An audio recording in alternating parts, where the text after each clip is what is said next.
আজ 18ই মাঘ 1432 রবিবার। আজ পবিত্র মাঘী পূর্ণিমা। মাঘ মাসের এই পূর্ণিমা তিথি হিন্দু এবং তার সঙ্গে সঙ্গে বৌদ্ধ ধর্মাবলম্বী মানুষের কাছেও অত্যন্ত পবিত্র। এই দিনে চন্দ্র, গুরু এবং শনি এই তিনটি গ্রহই অশ্লেষা নক্ষত্রে তাদের নিজস্ব রাশিতে উপস্থিত থাকে। এই দিন ভগবান বিষ্ণুর অবতার গৌতম বুদ্ধ তার পরিনির্মাণের কথা ঘোষণা করেছিলেন। কথিত রয়েছে এই তিথিতে দেবতারা মর্তলোকে ভ্রমণ করতে আসে এবং এই দিনে তীর্থ, গঙ্গা স্নান এবং দান করলে ভগবান নিজে অত্যন্ত প্রসন্ন হন। তাই আপনারা আজ এই মাঘী পূর্ণিমার দিনে সম্ভব হলে অবশ্যই গঙ্গা স্নান বা নিকটবর্তী কোনো নদীতে স্নান ছাড়বেন। যদি তা কোনো কারণে না পারেন তাহলে বাড়িতে স্নানের জলে সামান্য একটু গঙ্গা জল মিশিয়ে তারপর স্নান করবেন এবং আজ সাধ্যমতো গরিব এবং দুস্থ ব্যক্তিদের দান ধ্যান করবেন। আজ আমরা আমাদের এই ভিডিওতে এই মাঘী পূর্ণিমার ব্রতকথাটি শ্রবণ করতে চলেছে। শাস্ত্রমতে আজ এই মাঘী পূর্ণিমার ব্রত পালন করলে সকল মনস্কামনা পূরণ হয় এবং তার সঙ্গে সঙ্গে সকল সংকট দূর হয়। আজ যারা এই ব্রত পালন করতে চলেছে তারা আজ এই ব্রতের পূর্ণ ফল পেতে এই মাঘী পূর্ণিমার ব্রতকথাটি আজ একটি বার হলেও শ্রবণ করবে। কারণ ব্রতকথা শ্রবণ কীর্তন না করলে ব্রত কখনোই পূর্ণতা পায় না। তবে কোনো কারণে আজ এই ব্রত পালন করতে না পারলেও আজ সন্ধ্যায় ভগবানের উদ্দেশ্যে একটি ঘিয়ের প্রদীপ প্রজ্বলিত করে এই ব্রতকথাটি অবশ্যই শ্রবণ করবে। কারণ এই ক্রিয়াটির মাধ্যমে আপনারাও ব্রতের পূর্ণ ফল অনেকাংশেই লাভ করতে পারবেন। তাহলে আসুন বন্ধুরা, আমরা এবার শ্রবণ করি মাঘী পূর্ণিমা ব্রত কথা। কান্তিকানগরে ধনেশ্বর নামে এক ব্রাহ্মণ থাকত। ভিক্ষা করে সে তার নিজের জীবন কাটাত। ব্রাহ্মণের স্ত্রী কোনো সন্তান ছিল না। একদা তার স্ত্রী ভিক্ষা করবার জন্য নগরে গেল, কিন্তু নগরবাসী তাকে বাজ বলে ভিক্ষা দিল না। সেই সময় কেউ তাকে 16 দিন পর্যন্ত মা কালী পুজো করবার পরামর্শ প্রদান করল। এরপর ব্রাহ্মণী শ্রদ্ধা এবং ভক্তি ভরে মা কালীর পুজো করল। 16 দিন পর মা কালী অত্যন্ত প্রসন্ন হয়ে তার সামনে প্রকট হল এবং ব্রাহ্মণীকে গর্ভবতী হওয়ার বর প্রদান করল। পাশাপাশি সামর্থ্য অনুযায়ী প্রতি পূর্ণিমার দিনে অন্তত 32টি প্রদীপ জ্বালাতে বলল। একদিন ব্রাহ্মণ নিজে তার স্ত্রীকে পুজোর জন্য গাছ থেকে কাঁচা আম ভেঙে দেন। সেই ফল দিয়ে মা কালী ব্রাহ্মণী পুজো করে। দেবীর কথা অনুযায়ী প্রতি পূর্ণিমার দিনে কালী প্রতিমার সামনে প্রদীপ প্রজ্বলিত করতেন তিনি।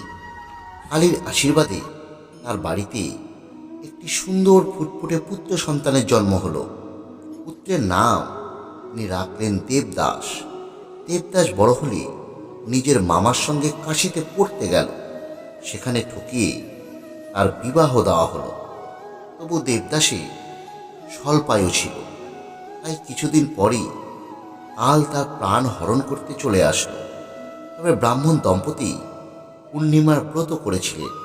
সেই ব্রতের পূর্ণ প্রভাবেই কাল তার প্রাণ হরণ করতে পারেন। তারপর থেকেই এই পূর্ণিমা ব্রতের প্রথা চারিদিকে শুরু হলো। প্রচলিত ধারণা অনুযায়ী পূর্ণিমার ব্রত সমস্ত মনস্কামনা পূরণ করে, এমনকি জীবনের সমস্ত সংকটও দূর করে থাকে। বন্ধুরা, পূর্বেই বলেছিলাম ভগবান বিষ্ণুর অবতার গৌতম বুদ্ধ তার পরিনির্মাণের কথা এই দিনেই ঘোষণা করেছিলেন। গৌতম বুদ্ধ অন্তিম জীবনে রাজগৃহের বেণুবনে প্রতিষ্ঠান করেছিলেন।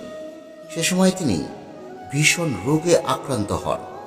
পরে প্রবল ইচ্ছাশক্তি এবং কঠোর ধ্যান বলে তিনি রোগমুক্ত হন। ভগবান বুদ্ধ বেণুবনে বর্ষাব্রত শেষ করে দেশ পরিভ্রমণের ইচ্ছে পোষণ করেন। পরে তিনি ক্রমে বৈশালী চাপাল চৈত্যে উপস্থিত হন।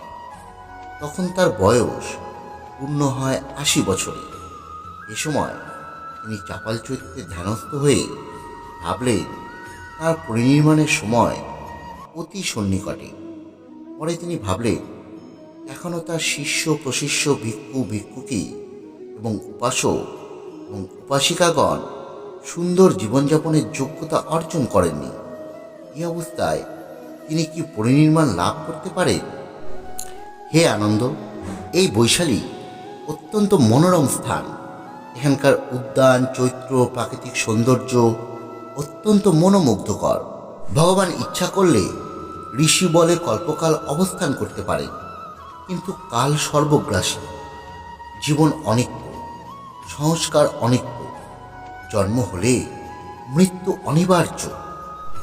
এই বিশ্বে যে যতই শক্তি বা ক্ষমতাশালী হোক না কেন এবং যে যতই বৃত্ত, বৈভব এবং সম্পদ ঐশ্বর্যের অধিকারী হোক না কেন, কেউ মৃত্যু থেকে মুক্ত নন।